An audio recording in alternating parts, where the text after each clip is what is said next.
The Honorable Kimani Ichung'wa is the leader of the majority in the National Assembly. Good morning.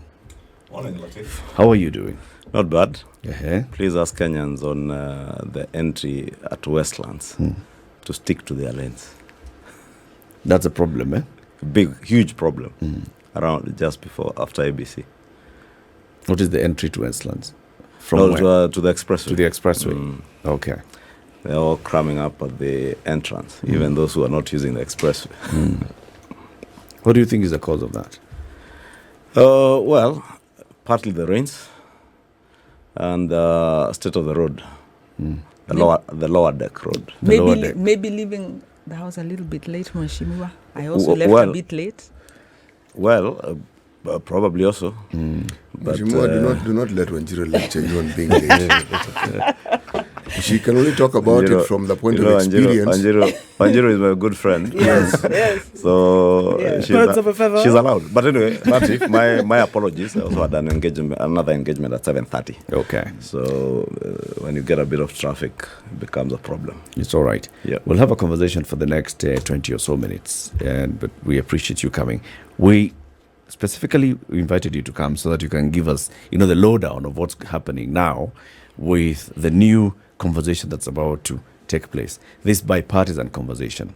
The leadership of Parliament met yesterday with the President, in which you discussed, and the President said you were meeting to discuss your strategies of how this bipartisan conversation is going to be like. What is that strategy? Well, really not a strategy, but he was just briefing us. As I said yesterday, he was briefing us on what is expected of us to work together with our colleagues in the minority and in both houses. That's why we are the leadership of both houses, to develop a framework where we will quickly roll out on that bipartisan approach to resolving the issues that have been raised. And as you are aware, there is his proposal. There is also the counter proposal from the minority. And therefore, we must have some sort of framework on how you deal with the issues. Get to know, see what is doable, what is not doable under the current laws. If there are any changes that you need to make to any laws, then you look into it. And as happens ordinarily, and I did indicate that yesterday, Parliament has its own rules and procedures and way of doing things. Therefore, what would ordinarily happen is to have an ad hoc select committee, because there are some issues that you not have a standing committee to deal with. And it's been done in the past through select committees, ad hoc select committees, and I probably would be thinking that is the route we will take, establish an ad hoc committees to deal with each of the issues, or one committee that can deal with the issues that are there. And when that time comes, then we'll just get to nominate members. And with the approval of the House, they begin their work. So the issues you're saying include the issues that the President himself had raised. That's with the memorandum to the speakers. And then the issues that Azimio has been raising in the protests. Those are very many issues. The issues the President had raised in his memorandum to the House are already before an ad hoc select committee, which has already begun its work. The National Assembly did nominate a committee, and the Senate also did, and that committee already has begun its work. I think they've held 2 meetings now, either 2 or 3 meetings. So that's already work that's ongoing. The other issue is now the one the President raised on the constitution of IEBC, the panel. You remember that panel was established following an amendment to the IEBC Amendment Act, following a court ruling. And I don't know if it's Wanjiru who went to court. Not on that one. Yeah, missed that one. Yes, I don't know how Wanjiru missed that one. Imagine. Must be Omtata or someone else. So somebody went to court when this act was enacted last year, but one. With the argument that the Parliamentary Service Commission cannot rightfully nominate 4 nominees out of the 7. And the court agreed with them and said the particular clause that gave the Parliamentary Service Commission 4 panelists was unconstitutional. And therefore, what we did in this 13th Parliament was basically to just amend the Act to reduce the number of nominees that were being nominated by the Parliamentary Service Commission to 2, and gave 1 position to the Political Parties Liaison Committee and 1 to the Public Service Commission. And when that was passed in Parliament, the President has entered into law, and that is a process that the panel you see working now has been following. Therefore, if there is to be a review of that panel, or rather the reconstitution of that panel, then you have actually to amend the law. So depending on what the minority side wants and what other Kenyans may express their views to Parliament that they may want. But remember, a large proportion of Kenyans had expressed their views when we asked for public participation. And that's how the law came to be enacted. Mheshimiwa, there's what the president suggested, there's what he said, and then there's also the stance that was taken prior to that. Things have changed in the last 24 to 48 hours, clearly. Is this new move, some of the things that you mentioned, of course, were already in play, as you've mentioned here, in terms of the Act, but there's a general different feeling, different climate over the last 48, 24 hours. Is this new move welcome? You can speak as yourself, who's spoken over the last 1 week in different arena, as well as other players now in the House. Is it a welcome move? Of course. And I did indicate yesterday it's a very welcome move, especially considering that it's gotten people out of the streets. And for many of us, remember, it had been our position that there are avenues where you should engage ordinarily. And as leaders, we should engage on matters that are of concern to the people that we represent in Parliament. And the fact that there's been a climb down and people have now agreed that we can sit together and resolve the issues that may be of concern to Kenyans, including the cost of living. And I've even argued it on the floor of the House, that even for our colleagues on the other side, the place for them to deal with issues on the cost of living is not in the streets. It's on the floor of Parliament. That is where, if you have a problem with the cost of commodities because as a result of taxation, then you can raise those issues, but you cannot deal with taxation issues in the streets. That is where, if you have issues that are of concern to you in terms of the subsidies program that we have under the current regime in subsidizing production instead of subsidizing consumption, the place to come debate and give better ideas to the government of the day is Parliament, not in the streets. And therefore is a welcome thing that people now have stepped down to deal with issues where they should be dealt with. Honorable Ichung'wa, yes, we've discussed and been on the same side on issues of the economy, especially the mismanagement of the economy under the Jubilee administration. Some of those bad habits seem to be continuing under the Kenya Kwanza, but that's not what we are discussing today. If you can name one, I would want to hear. Yes, like the office of the president has shot its budget. Within 7 months, it had exhausted its budget. It's bloated it. It's not a very transparent budget.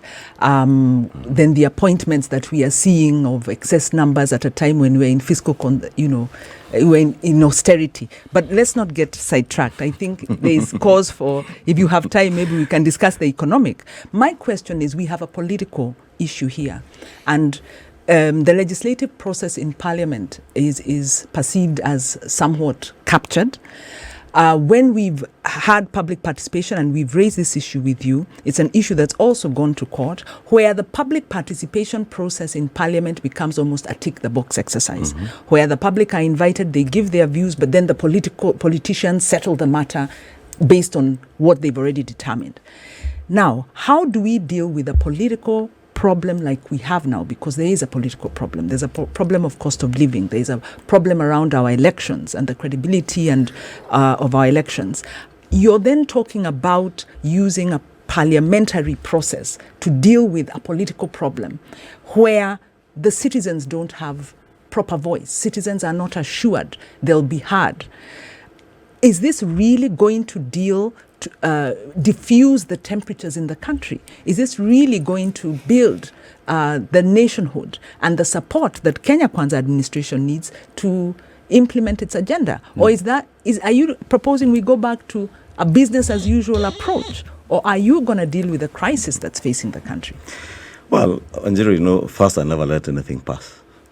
And when you talk of a bloated expenditure in the office of president, probably you would see it that way from where you sit. But I can tell you from where I sit and having gone through the figures, and I'm sure you may also have had the opportunity to look through the figures, you should be aware that the last regime did expend the entire budget for the year. Of Before the office of the president. In what? In 2 months? Between July and September? Within the first quarter. They expended money for up to the third quarter, beginning of third quarter, for some strange reason. Between July and September? Yes. And part of it even paid under Article 223, and those are the issues we've had discussions with Wanjiru Gikonyo in the past on. Therefore, when such a thing happens, then and a new administration is coming, you are bound then to have to increase the budget because the government has to buy run. the new cars that are needed, and these are some of the essential expenditures we are seeing. Do you know, Wanjiru, how many cars left that office? Do you know how many cars? And probably this is not something that I should be engaging in the media because there are steps being taken. Cars that left with people. Cars that were being used by people who are not entitled to government cars. And you know the impunity that was there in this country. And those are some of the issues we've been raising. And I will never shy away from raising those issues because they are there. And we can never speak about issues that are not there. Okay, that's a big one. But now address the other question. Is this process going to deal with the political reality? The question of whether the process will deal with just the political issues. And give citizens a voice. And whether citizens will have a voice. I think citizens always have a voice. And again, from where I sit, Wanjiru, and I have engaged with you before when I was the chairman budget. And it is also not true that the public participation is superficial. There are instances where Parliament has even had to change legislation and at times even subsidiary legislation out of the engagements with members of the public. When I was the chair Budget and Appropriations Committee, I've had to reallocate resources based on what we found on the ground when we went out for public participation. And I'll give the case example of the MES program. The Managed Equipment Services, Medical Equipment Services program. The issues that came out even of the audits of that program came out of the public participation exercise. It is when we went to places like Kapenguri and you go and find theatre equipment that was dumped there 2-3 years, not being used, but is being paid for. You go and find other hospitals where dialysis equipment was put, the water, we are told they need soft water, the water there is hard. Some other places, there are no transformers for 3-phase power, so the equipment is there, but Kenyans are paying for them. Yes. And that is what gave rise to even the issues that came to be raised by the auditor when we questioned that. Therefore, I'll not fully agree with you that the process in Parliament is usually superficial in terms of public participation. We make efforts to see to it that the views of the public count. And even in this process, Wanjiru, I want to assure you that the public interest must and should override everything else. The political interest is heavy because it is a politicians-driven process. And even where you saw people participating in terms of the demonstrations and picketing, it's simply because we're being led by politicians. And maybe that is where people in the civil society have failed. We should see a lot more view people in the civil society being the ones leading the people-centric issues rather than leaving it to the politicians. Because the politician will carry an agenda and hide behind the cost of living. But the real interest to the politician may not be the cost of living. Therefore, maybe I'll throw it back to you to challenge you in the civil society And I have drawn parallels. I think a week or two ago, I drew parallels between what happened about a month ago. You remember when the traders in downtown Nyamakima River Road were protesting, and they held a demonstration in the CBD, right from downtown all the way to Harambee Avenue and onto the gate of the Senate in Parliament. Not a single stone was thrown. Not a single person was arrested for misbehaving. And they had a very legitimate memoranda to present to the office of the president, which they did present. They presented another one to the office of the deputy president, and they presented the third one to Parliament. And the week after, the deputy president convened a meeting with their representatives and all agencies of government that had to deal with the issues that were raised in those memorandums. Therefore, we also as a country need to up our game. And maybe I would agree with you to an extent that this should not be left to politicians. It should have other people. So the question then other is, players who do not have a political interest. Mheshimiwa Kimani, as a leader and one who is going to spearhead this conversation, are there avenues that can be opened for better public participation, for better collection of views from the public? When this ad hoc committee is formed, whenever it's formed, is there a better way for it to engage with the people so that it doesn't appear like, everything is happening in Parliament, but it's starting from the people? And can I add on to that question? How assured are we that the interests of the political actors, the buying off that we know happens, the brown envelopes, because we know they happen. I don't know whether you're on record as having said that, but it's on record. How do we know that the political interests in Parliament will not muzzle the inputs and the voice of citizens and the civil society, especially because these issues have to do with economic interests, have to do with the electoral process, which deals with the conduct of political actors, the conduct of the political party? How do we know that we are not going to be have a managed public participation process, sacrificed at the interest of the political actors?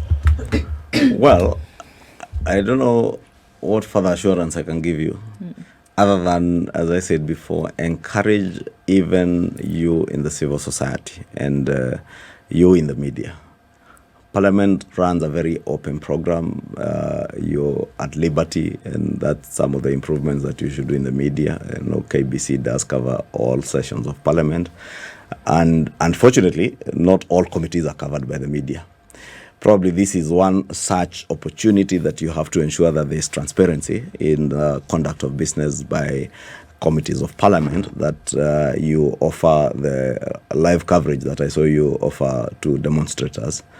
Maybe it's now time to upscale that from covering demonstrators and people looting to now also covering the real business and real engagements with Kenyans in the right place and the right forum. So that the day when Njoroge Konyo and civil society partners appear before that committee and they present their views, be it on the electoral process, be it on the cost of living, be it on the other laws that are bound to be amended, like that one on IEBC, the constitution of the panel, then there's some sort of transparency as to how those issues are dealt with.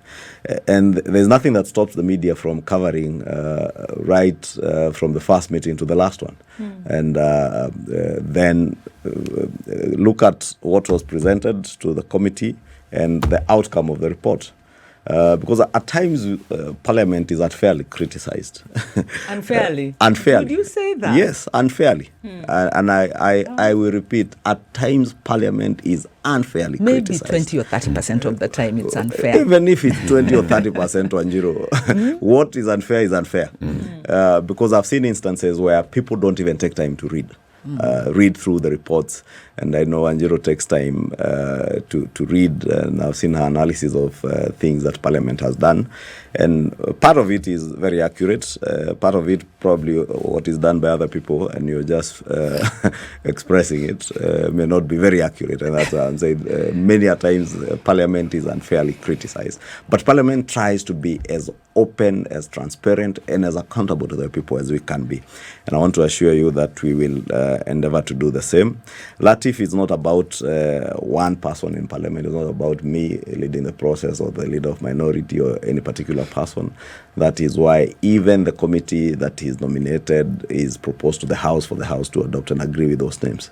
And therefore, whatever decision will be made will be a collective decision by the committees that will be there on behalf of the House. And at the end of the day, if the House agrees with a committee, then they approve whatever the committee brings before them. If they are dissatisfied, and part of the feedback that members of the public should be giving is to give to their members of parliament that we are either satisfied with this process or that you vote in line with what the people who sent you to speak on their behalf want. If they are dissatisfied, again, they should be able to talk to their members of parliament and tell them, I am not happy with these particular provisions, and we would want you to not support a certain process or a certain legislative agenda because it doesn't augur well for the people.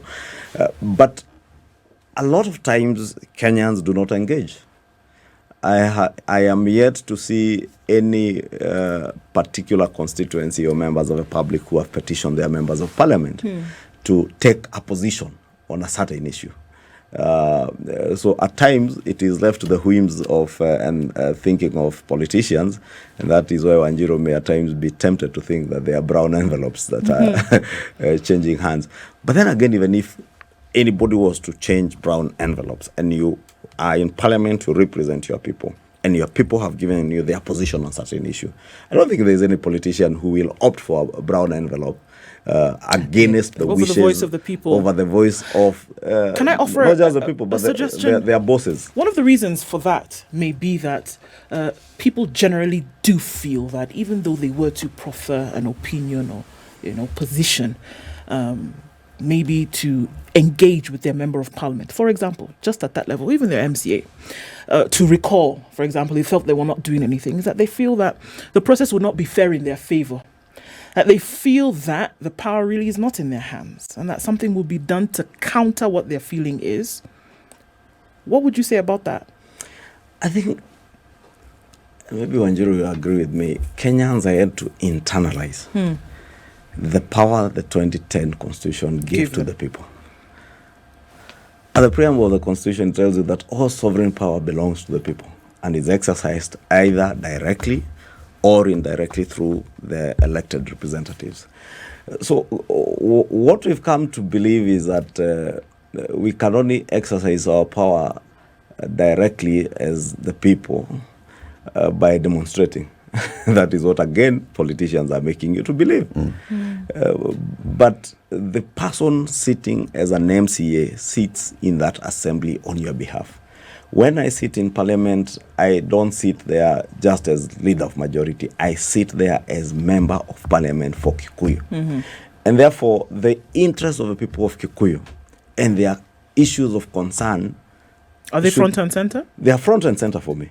And I'll tell you that. I will not do anything that will jeopardize the interest of my people in Kikuyu. Irrespective of what anybody and everybody else thinks, I will take my position. But probably not everybody will be like me, but I will. Mheshimiwa, can I say that on the issue of public participation, I agree, it could be more robust. We could have legislative caucuses at the local level. But Parliament also doesn't have a calendar. We have a lot of bills that come up on very short notice. So even if you're trying to structure public participation around our legislature, it's almost impossible. And we had petitioned. There's a time we tried to work with Parliament to structure this. Then I think at some point other issues happened because Kenya has many issues. So the public can't engage if the process is unstructured. Is unstructured. And, so is that the question? So no, the actual question is there's talk that we need a national dialogue, because we have a political crisis, a crisis around our elections process, a crisis around political conduct, around leadership integrity, cost of living. Now, Parliament is an interested party. Do you think that a process that is driven through a parliamentary committee can really satisfy the needs of the country at this time, because Parliament might be viewed as part of the problem, because some of the laws that have been passed that have impacted the public negatively have been passed by this Parliament. And in fact, a lot of the cases that we take to court are because of that. Okay. Yes. Wanjiru, I don't think your analysis is very right, because one, Parliament does not work in isolation. Parliament works, as I said, in a very transparent and accountable manner to the people of Kenya, because members of Parliament sit there on behalf of the people that they represent back in their constituencies. And therefore, when you say that a lot of the issues that confront the country today as a result of laws passed in Parliament, again, is not true. And failed oversight by Parliament. Yeah, to an extent, yes.